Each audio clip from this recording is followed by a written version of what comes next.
Olá, sejam bem-vindos ao Fiorili em Pauta, podcast da Fiorili Play, que você pode nos acompanhar aí através do YouTube, Spotify e também do nosso aplicativo. Hoje, já no segundo episódio, e vamos falar aí de um assunto também que tem gerado dúvidas, né, aos nossos clientes, né, e sobre uma obrigação acessória, que é o chamado EFD-REINF, e também aí a associação com a DCTF Web, né? Então, são duas ferramentas aí que tem essas siglas, né, grandes aí, que tem gerado algumas dúvidas. Então, a gente vai procurar hoje aí responder sobre essas principais dúvidas aí para vocês, né? Quais são os prazos, né? Surge bem a dúvida, o setor público é obrigado a enviar EFD-REINF, né? Quais são os prazos, qual a legislação aí que está trabalhando com isso. Então, nesse segundo episódio, nós vamos falar sobre EFD-REINF e DCTF Web. Bom, primeiro vamos entender o que é esse EFD-REINF, né? Primeiro a gente tem que entender que é um sistema de escrituração aí digital que faz parte do chamado SPED, né? Vocês que podem ter acompanhado aí as lives do E-Social, né? Que é a questão da informação estruturada através de eventos sobre as relações de trabalho, que também está vinculado ao SPED. Costuma-se brincar aí que o EFD-REINF é o primo do E-Social, né? Então, só que aí para as relações aí, né, para as escriturações digitais aí, não relacionadas às relações de trabalho. Então, a primeira coisa é que o EFD-REINF é um sistema de escrituração que faz parte do chamado SPED, né, que é o Sistema Público de Escrituração Digital. Então, essa sigla aí, EFD-REINF, né, que é Escrituração Fiscal Digital de Retenções e Outras Informações Fiscais, né? É isso aí que quer dizer essa sigla. E ela tem como objetivo a escrituração de rendimentos pagos e retenção de imposto de renda, né? Contribuição social, exceto aquelas relacionadas ao trabalho, porque essas vão ser feitas lá pelo E-Social, né? Então, ela vai tratar aí dessas retenções de imposto de renda fora daquelas relacionadas, né, com as questões do trabalho, que essas aí são feitas lá pelo E-Social. Bom, primeira pergunta que a gente vai tentar e buscar responder aqui, né, responder para vocês de quem é obrigado a enviar o EFD-REINF, né? Então, é só para lembrar, aí ele funciona nos mesmos moldes que o E-Social. Então, são eventos, tabelas padronizadas de informações, que evidentemente o sistema da Fiorili vai produzir esses layouts, né, para que sejam encaminhados aí para o EFD-REINF, né? Então, quem regulamenta isso aí, né, a atualização aí da instrução normativa da Receita Federal, né, RFB número 2043, de 12 de agosto de 2021. Então, o artigo 5º vai dizer o seguinte: a obrigação de apresentar a EFD-REINF deve ser cumprida, né? Aí está lá o inciso 5º, para o 4º grupo, que é o que se encaixa, né, compreende os entes públicos integrantes do grupo 1, a administração pública, né? E as entidades integrantes do grupo 5, organizações internacionais, né, e outras instituições extraterritoriais. Então, faz parte aí, né, para esse grupo 4 aí, os entes integrantes do grupo 1, que é a administração pública, né? Então, o setor público é obrigado a enviar REINF? Sim, é obrigado a enviar REINF, ok? A outra questão é o prazo. Qual que é o prazo obrigatório, né? Tanto o E-Social teve várias prorrogações, o EFD-REINF também não foi diferente, né? Sempre que se vai trabalhar ou mudar uma sistemática de prestação de contas como essa, né? Vai dar um salto aí em relação a GFIP, vai passar por uma outra forma de gerar reconhecer esses encargos, né? Então, o artigo 5º vai falar que a obrigação de apresentar o EFD-REINF deve ser cumprida, né, para o grupo 4, né, que compreende os entes públicos, etc. E no final, né, do inciso aí está falando, ó, a partir das 8 horas de 22 de abril de 2022, né, em relação aos fatos geradores ocorridos a partir de 1º de abril de 2022. Portanto, a obrigação, né, do prazo aí é em abril. Então, a partir do dia 22 de abril é que se tem aí a obrigação de se enviar essas informações com relação com os fatos que foram gerados aí a partir do dia 1º de abril, né? Então, temos aí um tempo ainda, por isso estamos antecipando e tirando algumas dúvidas aí em relação a obrigatoriedade e os prazos do EFD Reinf, ok?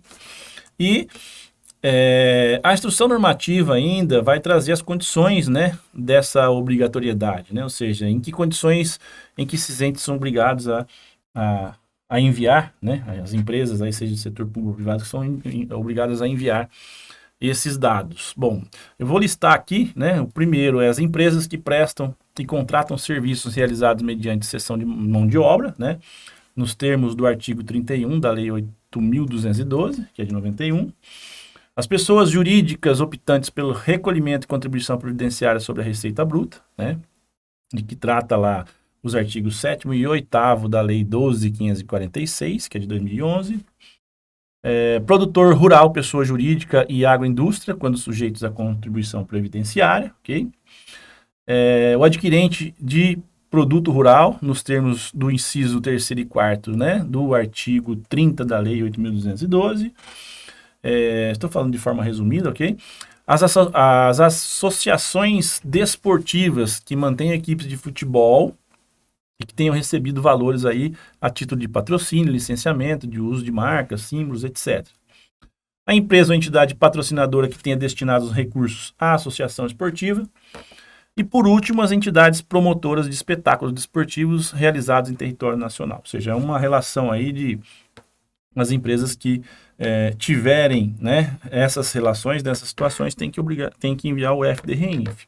No caso do setor público, vai se enquadrar apenas aí o primeiro item, que é as empresas que prestam e contratam serviços realizados mediante cessão de mão de obra. Então, se ocorrer, né, da prefeitura, da entidade, fizer uma contratação de serviços mediante cessão de mão de obra, então ele teria que fazer a retenção desses encargos e fazer o preenchimento da EFD-REINF, né? Talvez aí possa também a questão de fazer uma aquisição de produtor rural, né? Fazer uma compra de produtor rural possa gerar alguma informação nesse sentido também, né? Mas principalmente esse primeiro item da contratação de serviços mediante cessão de mão de obra, ok? Todos os outros aí acabam servindo aí mais as empresas e as entidades do setor privado. Quais que são as condições para identificar aí essa retenção a respeito da cessão de mão de obra? Anotem a Lei 8.212, que é de 24 de julho de 91, né? Artigo 31. Então, são dois requisitos aí. Então, a empresa contratante de serviços executados mediante cessão de mão de obra, inclusive em regime de trabalho temporário, né, deve reter aí os 11% do valor bruto da nota fiscal ou da fatura de prestação de serviços. E no parágrafo 1º vai falar que o valor retido, né, de que trata o CAPT, tem que estar destacado na nota fiscal ou na fatura de prestação de serviços. Muitas vezes pode ocorrer aí de a empresa não destacar isso na nota fiscal. Então, portanto, é importante que a prefeitura, que o órgão público, faça o acompanhamento, né, de identificar esse tipo de prestação de serviços, se há cessão de mão de obra ou empreitada, né, e mesmo que não haja o destaque, né, que se peça que possa fazer o destaque na nota fiscal, mas mesmo que não haja o destaque, se tiver dentro dessas características, dessa condição, que se faça a retenção desse valor, porque senão essa informação não, né, porque é tanto do prestador quanto do tomador, né, então essas informações não vão casar em relação à informação da FD-REINF.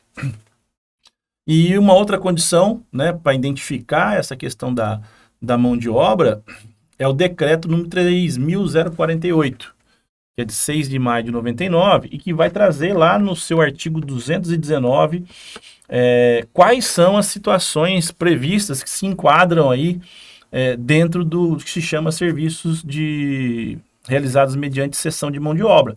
Então lá tem uma lista aí, tá? Vou citar alguns aqui só, que a lista é um pouco extensa, né?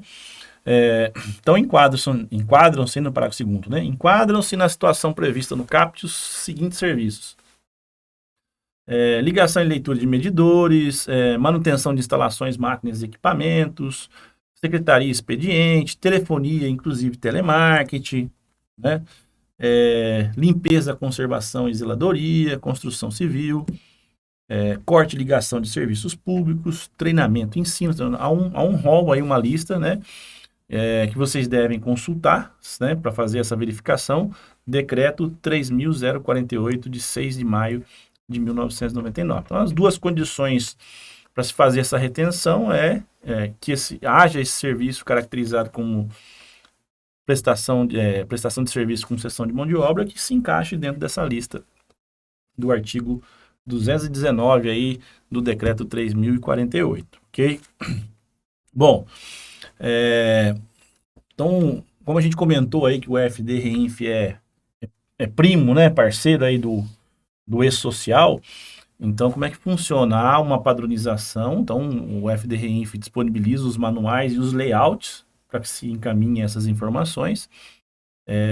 No FD Reinf, né, esses eventos vão do R1000 até o R9000, né? Então, por exemplo, para o setor público, provavelmente os únicos eventos que serão enviados e que poderão ter informações é o R1000, né, que são informações do contribuinte, que é aquela parte de cadastro, etc. O R2010, que é retenção de contribuição previdenciária serviços tomados, que é nessa questão da cessão de mão de obra. Talvez aí o R2055, né, 2055, que é aquisição de produção rural, caso possa acontecer. E o R2099, fechamento de eventos periódicos, né? Então, da lista toda de eventos aí, o setor público provavelmente vai trabalhar com esses quatro aí, numa totalidade aí, né? Mas nem necessariamente a aquisição de produção rural, por exemplo, pode entrar. Então, isso vai funcionar como E-Social, evidentemente que até o prazo, a programação da Fioril já está trabalhando com isso. O sistema da Fioril, dadas essas condições de identificação, é claro, por parte do usuário, pegar essas informações de retenções no sistema, quando se tratar dessas características, e gerar o arquivo de envio do FD Reinf, né? Para que seja enviado o arquivo com esses dados, tá? Então, o que vai acontecer? Então, nós temos, né? Então, a gente falou de EFD Reinf, mas faltou falar da DCTF Web. Então, isso já vai mudar, já foi falado isso em relação ao E-Social. Então, o E-Social vai gerar informações através de eventos de contribuições previdenciárias sobre a folha de pagamento.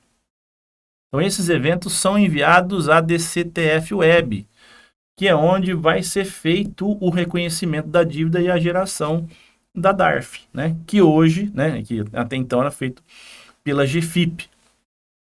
E o FD Reinf vai fazer essas contribuições previdenciárias substitutivas, aquelas que não têm relação com o trabalho, e também vai para a DCTF Web. Então, o DCTF Web é um sistema no qual vai receber os arquivos tanto do E-Social quanto do FD Reinf, e a partir da confissão da dívida na DCTF Web, a DARF vai ser gerada através, né, da DCTF Web, não mais pela GFIP. Né? Então, uma nova sistemática. Isso vai acontecer também tanto com a GFIP quanto com a DIRF, né? A DIRF tem um prazo um pouco mais adiante, mas a sistemática é para mudar, né, as duas formas aí em relação a essa obrigação acessória relacionada aí aos encargos, né? Então, espero que a gente tenha aí elucidado algumas dúvidas, né? Provavelmente quando tiver a geração do arquivo no sistema, a gente volte a falar disso, mas pelo menos para acalmar um pouco aí as dúvidas relacionadas a essas duas siglas aí, EFD Reinf e DCTF Web, ok? Então é isso, vamos ficando por aqui com esse segundo episódio do Fioril em Pauta, e nos acompanhe aí pelo aplicativo, pelo YouTube ou pelo Spotify, né? Curtam aí a página para receber as notificações, instale nosso aplicativo e nos acompanhe aí nas redes sociais. Vamos ficando por aqui, um grande abraço a todos, até a próxima.